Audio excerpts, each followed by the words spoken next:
महादेव जी की वाणी में हम आपने पद्म पुराण में नाम की महिमा को श्रवण किया। आज इसी क्रम को आगे बढ़ाते हुए पद्म पुराण के उत्तरखंड में देवर्षि नारद और ब्रह्मा जी का जो अद्भुत संवाद है, जो नाम की महिमा को प्रकट करने वाला है, नाम की महिमा को हम आपके हृदय में स्थापित करने वाला है, उसे ध्यान पूर्वक श्रवण करते हैं। यदि ये नामामृत का पान कर आपको आनंद की अनुभूति हो तो एक बार कमेंट के माध्यम से हरिनाम को अवश्य लिखें।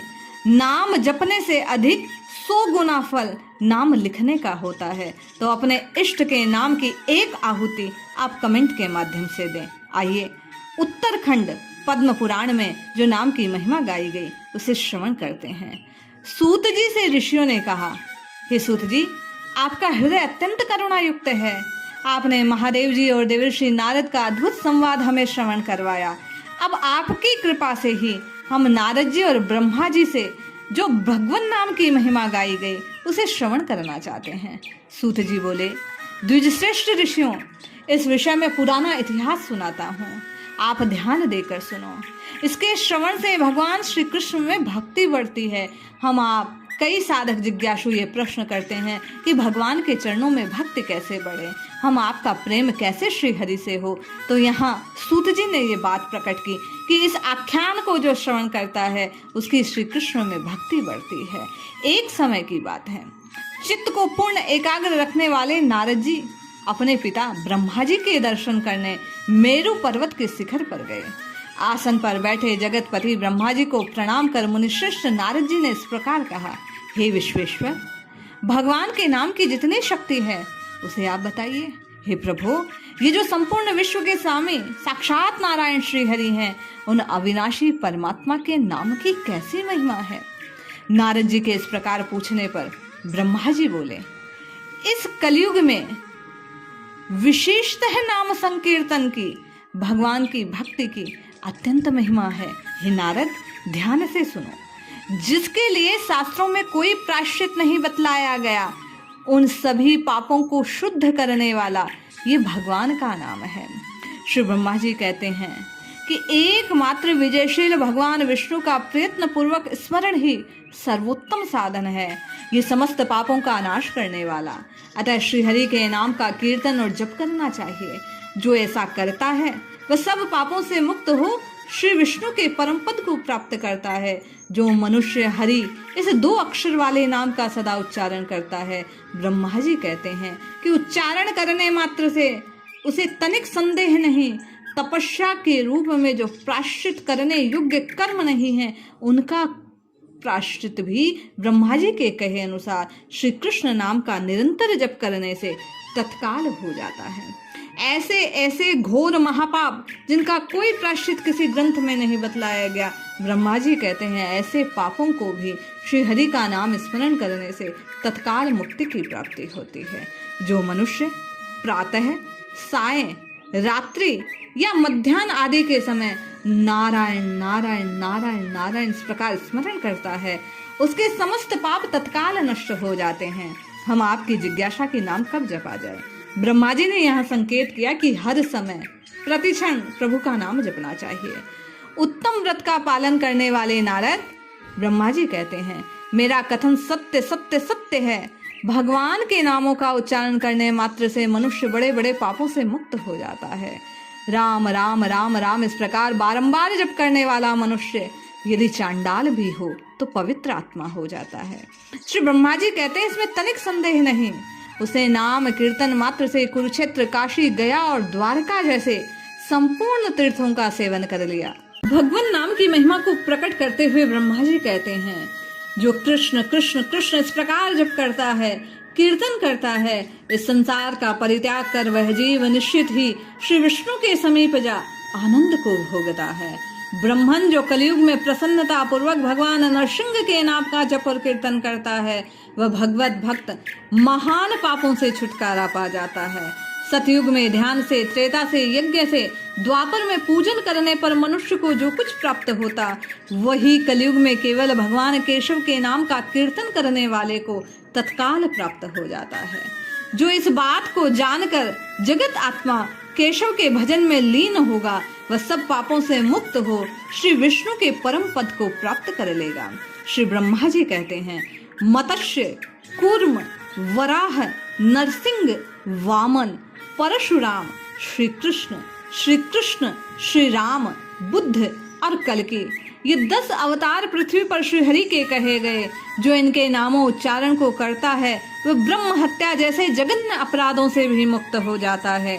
जो मनुष्य प्रातः काल जिस किसी तरह श्री विष्णु नाम का कीर्तन, जप और ध्यान करता है, ब्रह्मा जी कहते हैं, निसंदेह मुक्त हो जाता है, निश्चय ही नर से नारायण बन जाता है। इस प्रकार ब्रह्मा जी ने नारद जी को भगवान नाम की महिमा सुनाई।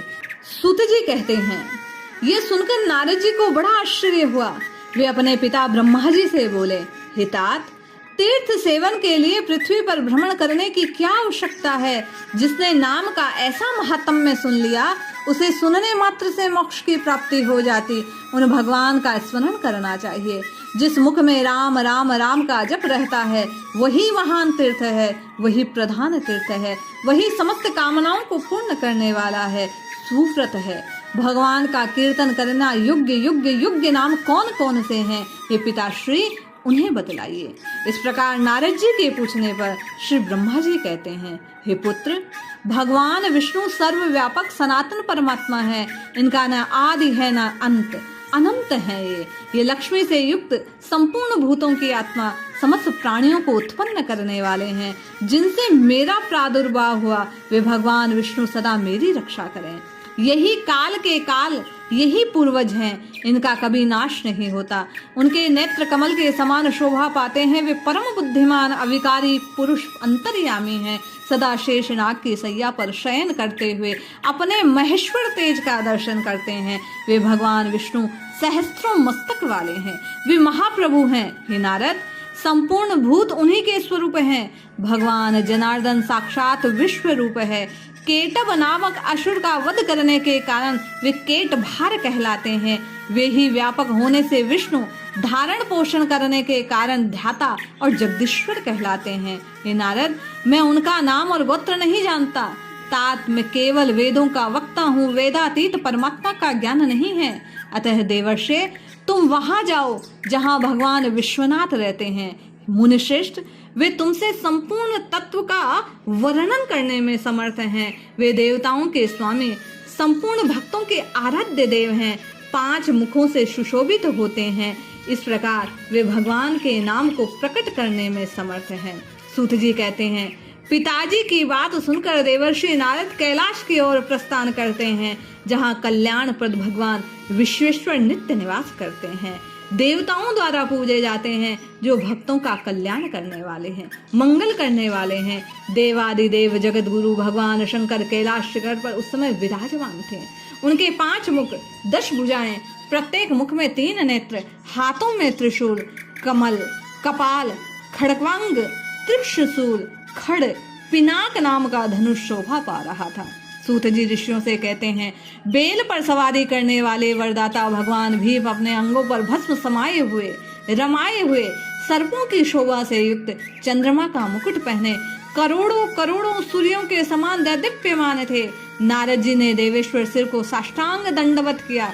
उन्हें देखकर महादेव जी के नेत्र कमल खिल उठे। उस समय वैष्णवों में सर्वश्रेष्ठ शिव ने ब्रह्मचारियों में श्रेष्ठ नारद जी से पूछा, हे देवर्षि, बताओ कहाँ से आ रहे हो?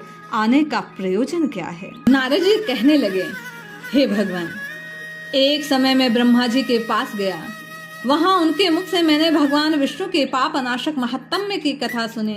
सुश्रेष्ठ ब्रह्मा जी ने मेरे सामने भगवान की महिमा का भली भांति वर्णन किया। भगवान के नाम की जितनी शक्ति है वह भी मैंने उनके मुख से श्रवण की। तत्पश्चात पहले विष्णु के नामों के विषय में प्रश्न किया।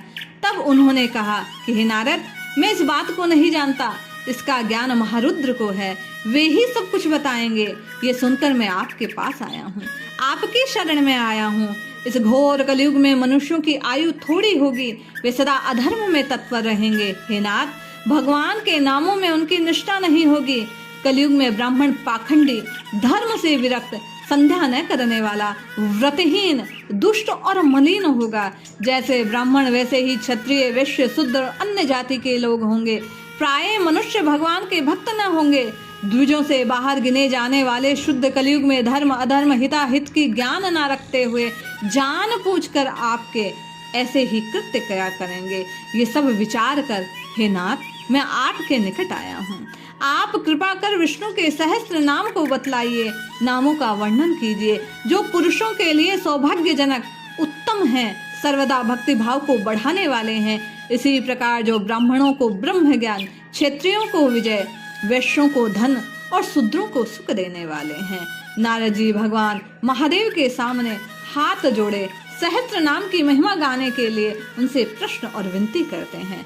जो सहस्त्र नाम परम गोपनीय है उसका वर्णन कीजिए हे नाथ। उस परम पवित्र सदा सर्व तीर्थमय मैं उसको श्रवण करना चाहता हूँ। हे प्रभु, हे विश्वेश्वर, कृपा कर आप भगवान श्री हरि के सहस्त्र नामों का उपदेश दीजिए। इस प्रकार बार बार नारद जी भगवान शंकर से प्रार्थना करने लगे। नारद जी के वचन सुन भगवान शंकर के नेत्र आश्चर्यचकित हो उठे। भगवान विष्णु के नाम का बारंबार स्मरण कर उनके शरीर में रोमांच हो आया। वे बोले, ब्राह्मण, भगवान विष्णु के सहस्त्र नाम परम गोपनीय हैं, इन्हें सुनकर मनुष्य कभी दुर्गति को नहीं बढ़ता। यो कहकर भगवान शंकर ने नारद जी के सम्मुख विष्णु सहस्त्र नाम का उपदेश दिया, जिसे पूर्व काल में भगवती पार्वती जी को सुना चुके थे। इस प्रकार नारद जी ने कैलाश पर्वत पर भगवान महेश्वर से विष्णु सहस्त्र नाम का ज्ञान प्राप्त किया। फिर देव योग से एक बार वे कैलाश पर उतरकर नैमिषारण्य तीर्थ में गए। वहां के ऋषिश्रेष्ठ महात्माओं ने नारद जी को जब आते देखा, विशेष रूप से उनका सादर सत्कार स्वागत किया। उन्होंने विष्णु भक्त विप्र पर नारद जी के ऊपर फूल बरसाए, अर्घ दिया, निवेदन किया, आरती की, फल फूल से निवेदन कर उन्हें साष्टांग प्रणाम किया और बोले, हे महामुने, हम लोग इस वंश में जन्म लेकर आपका दर्शन कर कृतार्थ हो गए, क्योंकि आज हमें परम पवित्र पापों का नाश करने वाले आपके शुभ दर्शन प्राप्त हुए। हे देवर्षि, आपके प्रसाद से हमने पुराणों का श्रवण किया। हे ब्राह्मण, अब आप ही बताइए किस प्रकार समूचे पापों का क्षय हो सकता है। दान, तपस्या, योग, ध्यान, इंद्रिय निग्रह, शास्त्र समुदाय, कैसे इन सब के बिना भी जीव पाप से मुक्ति पा सकता है। नारद जी बोले, हे मुनिवरों, एक समय भगवती पार्वती ने कैलाश शिखर पर बैठे हुए अपने प्रियतम देवादिदेव जगत गुरु महादेव को देखा और प्रश्न कर बैठी। माँ पार्वती पूछती हैं, भगवान, आप सर्वज्ञ और सर्व पूजित श्रेष्ठ देवता हैं, जन्म जन्मांतरों से मृत्यु से रहित हैं, स्वयंभू हैं, आप सर्वशक्तिमान हैं। हे स्वामिन, आप सदा किसका ध्यान करते हैं और किस नाम का जप करते हैं। देवी पार्वती के इस प्रकार पूछने पर महादेव जी बोले, हे देवी, पहले सतयुग में विशुद्ध चित्त वाले सब पुरुष संपूर्ण ईश्वरों के ईश्वर एकमात्र भगवान विष्णु का ही ध्यान करते थे, उन्हीं के नामों को जपते थे। उसी के प्रभाव से इस लोक और परलोक की परम ऐश्वर्य प्राप्त होता था। हे प्रिय, तुलादान, अश्वदान आदि यज्ञ, अश्वमेध आदि, काशी, प्रयाग आदि तीर्थों का स्नान, शुभ कर्म, गया आदि में पितरों का साध्य तर्पण, वेदों के स्वाध्याय, जप, उग्र तप, नियम, यम, जीवों पर दया, गुरु शुश्रूषा, सत्य भाषण, वर्ण आश्रम के धर्मों का पालन, ज्ञान और ध्यान आदि साधनों का कोटि कोटि जन्मों तक भली भांति अनुष्ठान करने पर मनुष्य परम कल्याणमय सर्वेश्वर भगवान विष्णु को नहीं जान पाता था। परंतु जो दूसरे का भरोसा न कर सर्व भाव से पुराण पुरुषोत्तम नारायण की शरण को ग्रहण कर लेता है, वह उन्हें प्राप्त कर लेता है। जो लोग एकमात्र भगवान विष्णु के ही नामों का कीर्तन करते हैं, हे देवी, वह तत्काल अपने पापों से मुक्त हो सुख पूर्वक उसे गति को प्राप्त कर लेते हैं। उसे समस्त धार्मिक हुए बिना भी उनकी प्राप्ति हो जाती है। अतः सदा भगवान विष्णु का स्मरण करना चाहिए, उन्हें कभी नहीं भूलना चाहिए, क्योंकि सभी विधि और निषेध से परे वे ही एकमात्र सबके पालन करता इन्हीं की आज्ञा का पालन करते हैं। प्रिय, अब मैं तुमसे भगवान विष्णु के मुख्य मुख्य 1000 नामों की बात करता हूँ, जो तीनों लोकों में मुक्ति प्रदान करने वाले हैं। इस प्रकार कहकर देवर्षि नारद कहते हैं, महादेव जी ने माँ पार्वती से भगवान विष्णु के सहस्त्र नामों को बतलाया और उन नामों की वंदना करते हुए बारंबार श्रीहरि के ध्यान से मुग्ध होने लगे। देवर्षि नारद कहते हैं, जो जीव इस प्रकार भगवान विष्णु के सहस्त्र नामों को सुनकर, इस महिमा को सुनकर कलिकाल में भी उन्हीं के नामों का कीर्तन करेगा, वह निश्चित ही पापों से मुक्त हो जाएगा। देवर्षि नारद इस प्रकार बारंबार नाम की महिमा को गाते हैं। इस प्रकार सहस्त्र नाम की वंदना करते हुए महादेव जी माँ पार्वती से कहते हैं, हे देवी, जो द्विज रास्ता चलते हुए भी विष्णु सहस्त्र नाम का पाठ करते हैं, उन्हें मार्ग जनित दोष प्राप्त नहीं होते। जो लोग भगवान केशव के इस प्रकार महात्म्य का श्रवण करते हैं, वे मनुष्यों में श्रेष्ठ, पवित्र और पुण्य स्वरूप हो जाते हैं। हम आप भी महादेव की वाणी से इस बात को श्रवण कर, विष्णु सहस्त्र नाम की इस महिमा को श्रवण कर नित्य निरंतर भगवान के नाम को जपने का प्रयास करें, तो निश्चित ही महादेव जी के कहे अनुसार समस्त दोषों से मुक्त हो श्री विष्णु के धाम को प्राप्त होंगे। जय श्री हरि।